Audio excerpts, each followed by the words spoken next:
Welcome. You are listening to Caregiving Secrets with Deborah Greenhut.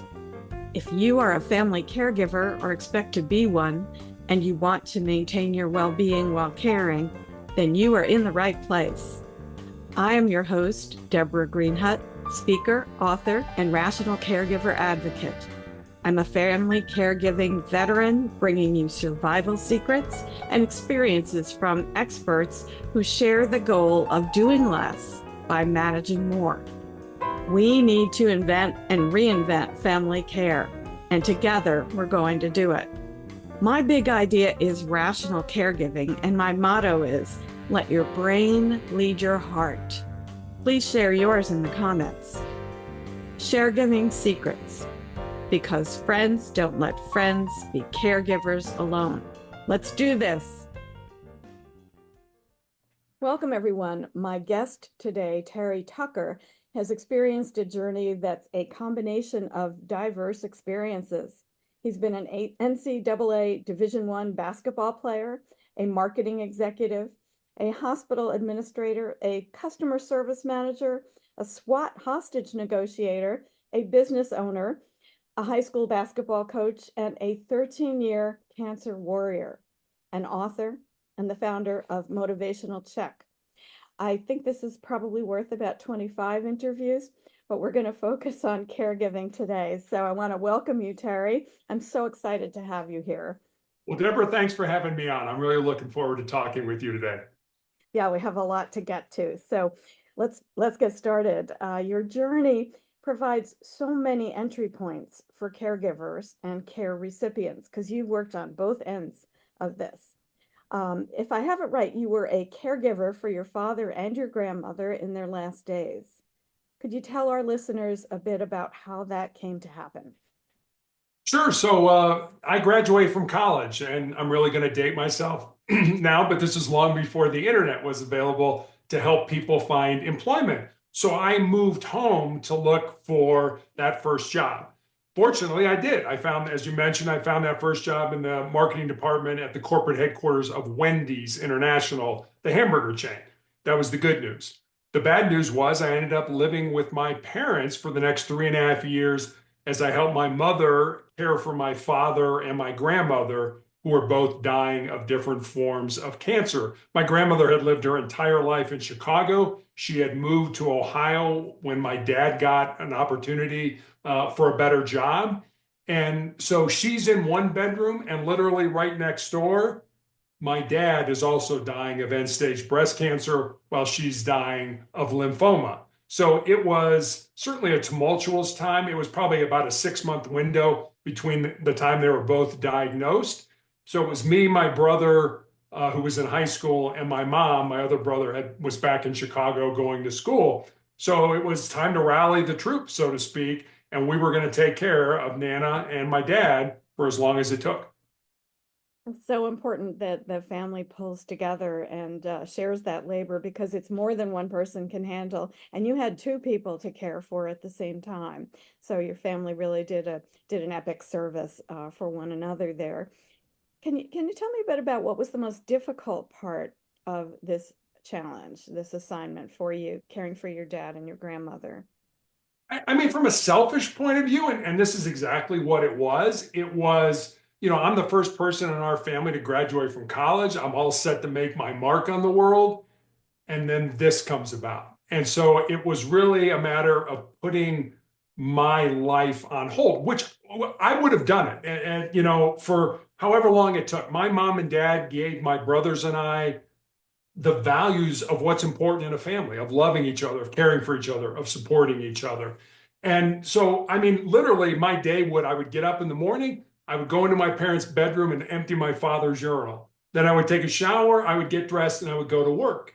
And at noon, I would come home and help my mother get my father dressed, put him in my car, drive him to his work, get him put in his office, get back in the car, drive back to my office, spend the rest of the day doing my work, and then at 5 o'clock, reverse that. Go get him, bring him home, help him get undressed, and put him to bed.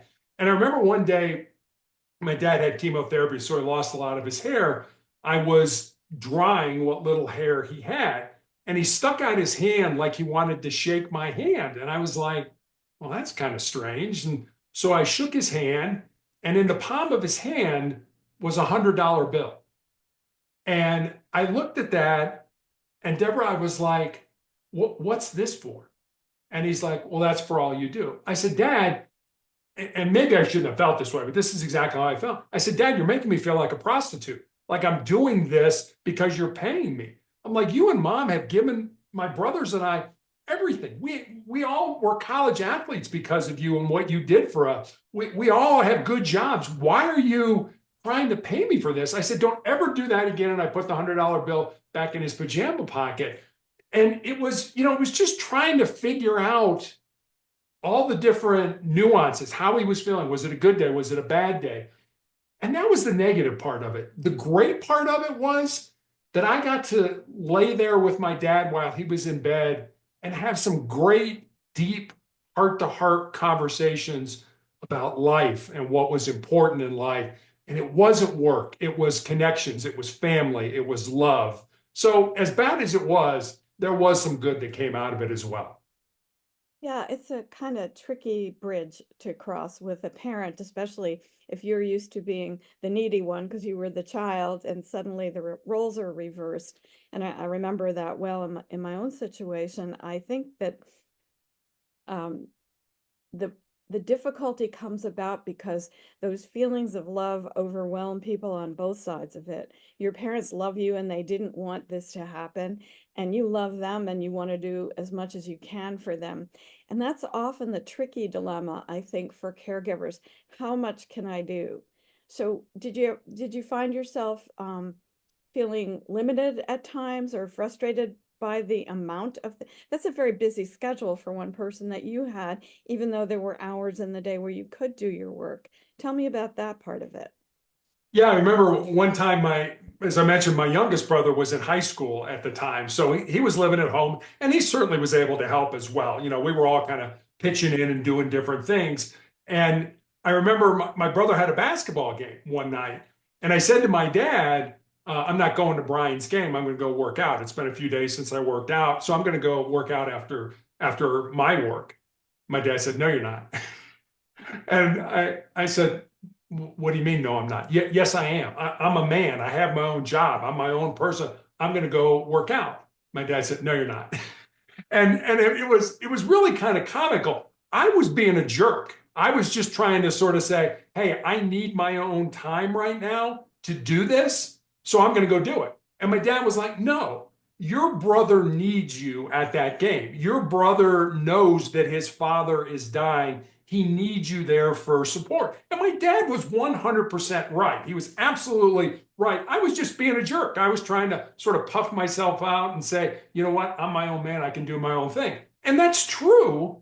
But at the same time, it wasn't what needed to be done. I needed to be at my brother's game. My dad was absolutely right. I went to my brother's game. I found another time to have me time to be able to go and work out and do things like that. So, I mean, it was as much a maturation, situation for me. I mean, I was right out of college. I was 21 years old. I still had a lot of growing up to do, some more emotional intelligence to get and things like that. So it was, and when do you find time to date? When do you find time to have friends? When do you find time to do all this kind of stuff?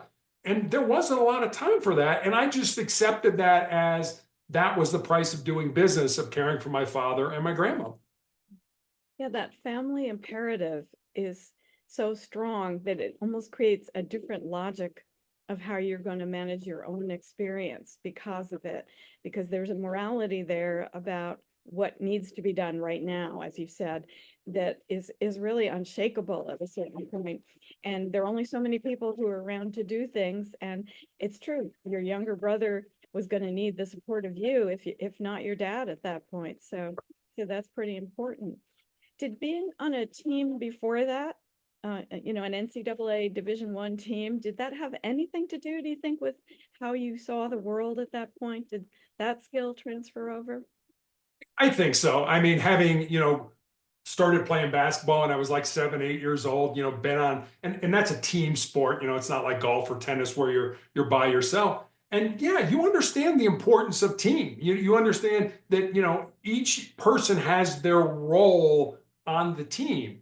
And we had our roles. My mom was taking care of her mom pretty much when dad and I were at work. And we kind of, it was almost like, sort of tapping in at a wrestling match. It's like, okay, I'm out, you're in now. And you're going to do this and we're going to do that. And like I said, as bad as it was for me, a lot of good things came out of it.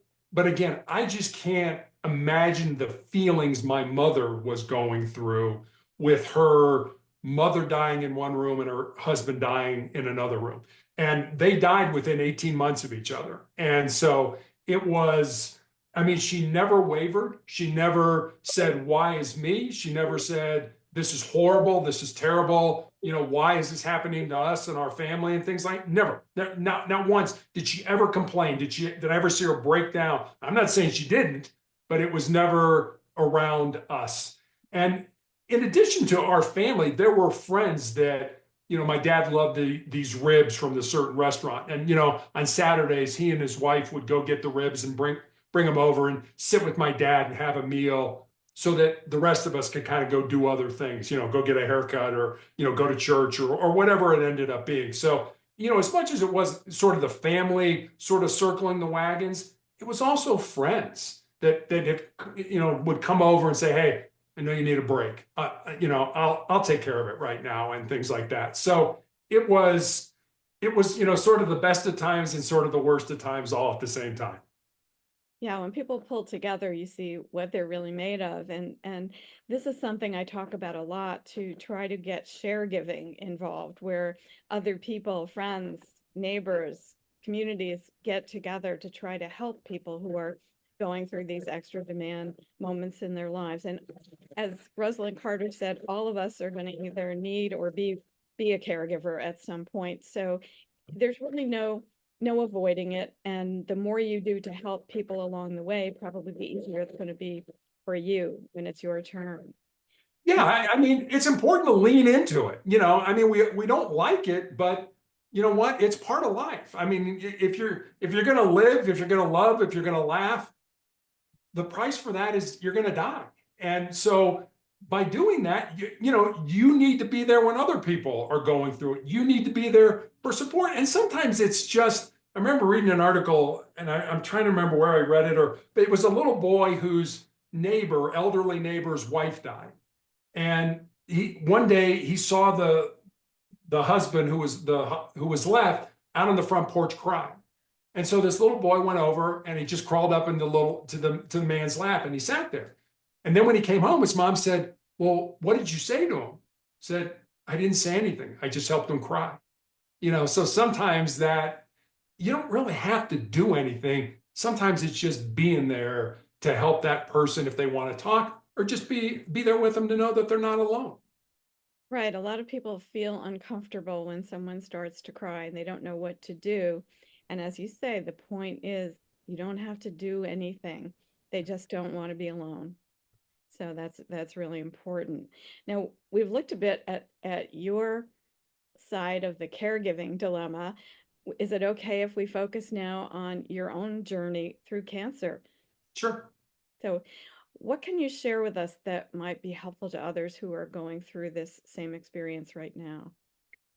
I think for me, this whole experience, and I've got a very rare form of melanoma that's had my foot amputated in 2018, my leg amputated in the middle of the COVID pandemic. I still have tumors in my lungs that I'm being treated for. And I think this whole journey, you have to find meaning in your misery, for lack of a better term. I've learned a lot of things during my life, but much more so since I've had cancer. And two of the biggest things I've learned is that I don't think you really know yourself in your life until you've been tested by some form of adversity, whatever that looks like. And I certainly wouldn't wish disease or anything like that on anybody. But if you get it, what's it teaching you? What are you learning? And the second thing that I've learned is cancer has made me a better human being. I've been asked the question, hey, if you could live your life over again without cancer, would you do that? And Deborah, in all honesty, I don't think I would. And I know that probably sounds weird to some of your audience. I don't think I would. It's made me, Winston Churchill, the Prime Minister of Great Britain during World War II, had a great quote. He said, "When you're going through hell, keep going." And I think that's really what this is about. You're going to have horrible days, but you're also going to have some great days, some great connections, some great relationships with other human beings. And 100 years from now, nobody's going to remember I was here or you were here, or probably anybody listening to us was here. But you know what I want to be remembered for? Those connections, those relationships that I have with people today.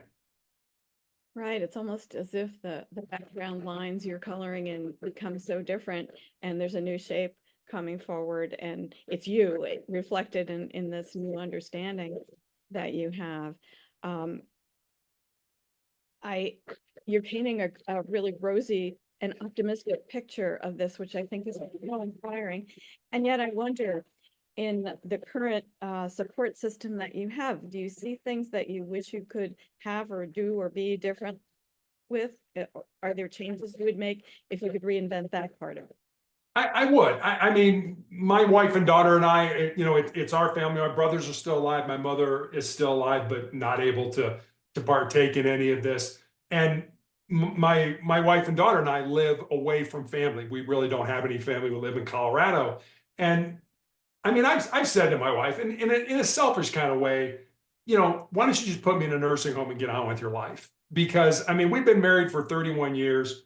13 of that has been dealing with cancer. And I've never been in remission. There's never been a period where I wasn't having a surgery or I was on a drug trial or whatever it ended up being. It's been 13 years of battling what I was told in 2012 would be pretty much a 2-year battle. You'll be dead in 2 years. And I thought, well, you gave me a death sentence. Maybe I can turn that death sentence into a life sentence. So, I mean, I rely solely on my wife. I mean, to do the laundry, to do the cooking, to drive me to therapy, even for treatments and things like that. And that's not much of a life, at least from my perspective. Now, if she was on this interview, she might have something different to say about it. But at the same time, I feel like I'm preventing her from doing things that she would want to do. Now she does do things. She goes to Pilates. She's involved in our church. There's things that get her out of the house, that get her, I was going to say away from me, but get away from the situation, so to speak, and allow her to have friends and be in a book club and things like that. So that makes me feel good. But at the same time, I wish she didn't have to carry this burden. Our daughter's married now and lives in Florida, so she's not even available. So it's really the two of us that are kind of tackling this thing, and pretty much have been tackling this thing for the last, well, almost 5 years now since I had my leg amputated. Yeah. I can see that having another way to do it would be a great fantasy, a great relief off your shoulders. And yet I hear in your voice over and over here this motivation to survive, continue, and have a thriving life, which you obviously do. Can you tell me some more about your motivational check effort? What is that about? Sure. So motivational check is a term. One of the jobs I had in my life is I was a police officer. And so to become a police officer, you usually have to go through a police academy. And our defensive tactics instructor in the police academy gave us that phrase, motivational check, as something that you could just yell out. If you were having one of those days where, I just can't make it, I'm down, I'm depressed, I can't get through this drill or whatever we're doing. And you could just yell out motivational check. And we were the 84th recruit class in the Cincinnati, Ohio Police Department Academy. And we would yell out 84. The rest of the class would yell out 84. Basically to say, we hear you. We know you're hurting. We're hurting too. But we are going to get through this together. You're not alone. You're not by yourself. We're going to get through this together. So when I was looking for something to call my company, motivational check just seemed to be, hey, it's a phrase. It doesn't mean anything to anybody else, but it means something to me as I'm not alone. I've got people, I've got support, I've got people I can turn to, things I can turn to help me with my business, but also help me through this cancer journey. And it's really just an arm that I use for writing my books, for speaking, and for doing my podcasts. Well, it sounds like a very inspiring arm to have. So it's your umbrella for everything and your motto that this is how we're going to remain strong. Absolutely.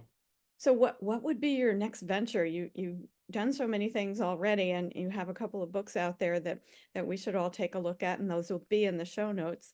What else would you like us to know about what's next for Terry Tucker? So I wrote this book when I had my leg amputated called Sustainable Excellence, 10 Principles to Leading Your Uncommon and Extraordinary Life. And it's a book about things I've learned about how people can be successful. And even after I published that book, there was always kind of another book that also was a word that started with the letter S, and that word was significance. Success is what we do for ourselves. Significance is what we do for other people. So for the last year and a couple months, I've been working on a second book called 4 Truths and a Lie that I hope to have published early next year. That's about how you can be significant in other people's lives. It's a lot of, I think, good stories. I think people remember more things when you tell them a story as opposed to just giving them, here are 5 things you should remember. Tell them a story about those 5 things. There's a better chance they'll remember it. So I spent a lot of time doing research and finding stories and things like that. So that's one thing I want to do. And I also want to speak more. Everything kind of shut down during COVID. And as someone who has tumors in my lungs, the thought of getting COVID, which I, lucky, knock on wood, have never had yet, is something that sort of scares me. How am I going to be able to handle that with the cancer and things like that? I want to get out more and speak in that. I spend so much time at home, and technology is great because it allows me to do, great podcasts like this with you, but it's not the same as being with people. It's not the same as having those connections. I'll tell you a quick story. There's a professor at the University of Chicago, psychology professor, who does this experiment with his students. The idea is to go out and get on a bus and in 3 questions to be deep with somebody. So you get on a bus, sit down next to somebody. Hey, how you doing? I'm good. How are you? That's question 1. Question 2, and I'm just making this up. What do you do for a living? Oh, I'm a doctor. Okay. Question 3, have you always wanted to be a doctor? No, I grew up on a farm and I wanted to be a veterinarian, but X, Y, and Z happened. Or yes, my mom was my hero and she died when she was 40. So being a doctor honors her memory and things like that. Now you're deep with somebody. Now you're getting into the why they do what they do with their lives. And so that's a missing piece for me right now. I don't have as much opportunity to do that with people. Yeah, I think the idea of leaving something behind that's significant, know that you had some kind of an effect, and combining that with the idea of telling stories, which is really how we learn and how we learn to care about one another. Those are 2 really powerful goals to have. So I'm sure that you are on the road to success with it. And I wish you so much happiness, good fortune, and to you and your wife for being heroes in this day and age, for staying together on the course of keeping you motivated and keeping you well as long as that's humanly possible. That's an extraordinary gift to give each other, to stay with it. So I really appreciate this interview, and I believe my listeners can learn a lot from your spirit and from the message that you're giving us. So I hope you get those speaking engagements, and we will look forward to seeing you on the trail. So thank you for coming today. Well, Deborah, thanks for having me on. I really enjoyed talking with you. My pleasure. So I hope everyone will join us next week and take this interview to heart. I think there's a lot in here that you can dig into, and ask that person on the bus next to you a question next time. See what you can find out. Thank you, Terry. Thank you. Thank you for joining me today on the Caregiving Secret, How to Survive Family Caregiving. I love sharing these insights and stories to empower you on your caregiving journey. If today's conversation resonated with you, consider diving deeper by picking up a copy of my pamphlet, Non-Negotiables for Caregivers. It's filled with great strategies to help you think through how to maintain your well-being while caregiving. Nobody wants to become Carezilla, right? Visit sharegiving.net to get this resource that can help you navigate your caregiver path with grace and resilience. Let's continue to share our stories and support each other. Until next time, keep sharing, keep caring, and remember, you're not alone on this journey. Thank you.